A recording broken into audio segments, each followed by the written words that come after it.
আমি সকাল থেকে সন্ধে পর্যন্ত কী করলাম, দিনটা কীভাবে কাটালাম সেগুলোই আজকে শেয়ার করব তোমাদের সাথে। তো চলো বেশি না বকে শুরু করা যাক।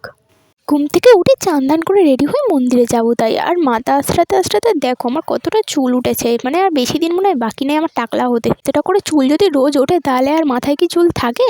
যাই হোক, তারপরে বৃষ্টি হচ্ছিলো, তাই বৃষ্টি মাথায় ছাতা নিয়ে বেরিয়ে গেলাম বাবার কাছে যাওয়ার জন্য। তারপর বাবার কাছে মন্দির থেকে পুজো টুজো দিয়ে চলে আসি বাড়িতে এসে বসে পড়ি গপুকে চান করানোর জন্য। তারপর গপুকে চান টান করিয়ে জামা পরিয়ে চন্দন লাগিয়ে ভালোভাবে সাজিয়ে গুছিয়ে বসিয়ে দিই গপুর জায়গায়। তারপর তো আমি হাতে বাঁশি দিতে ভুলে গেছিলাম, তারপরে আবার বাঁশি দিয়ে দিই। বাঁশি ছাড়া তো গপুর সাজ অসম্পূর্ণ, তাই না? তারপরে বাঁশি দেওয়া হয়ে গেলে তুলসী পাতা ফুল দিয়ে দিই। তারপর আমার তো খুব খিদে পেয়ে যায়, এবার সকালে খাওয়ার বেলা। আর আজ সকালে খেয়েছিলাম রুটি।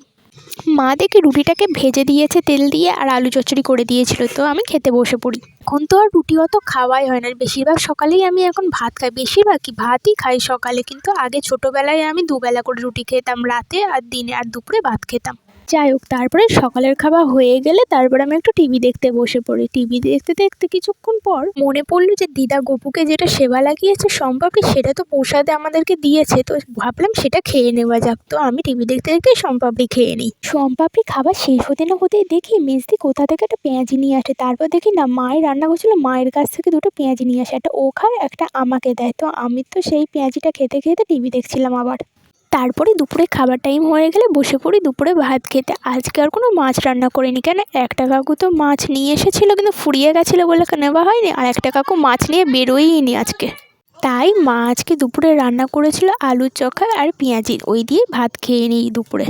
তারপরে দুপুরে খাবার দাবার শেষ করে একটু টিভি দেখতে দেখতে শুয়েছিলাম, ঠান্ডা ঠান্ডা লাগছিল, তো ব্যাস ওখানেই হয়ে গেল গন্ডগোল। আমি তো তারপর ঘুমিয়ে পড়ি, আর ঘুম থেকে উঠে পড়াতে যেতে একদম ইচ্ছা করছিল না, কিন্তু কিছু করার নেই, তাও তো যেতেই হবে। সেই জন্য তাড়াতাড়ি কষ্ট করে উঠে ঘুম থেকে পড়াতে চলে যাই।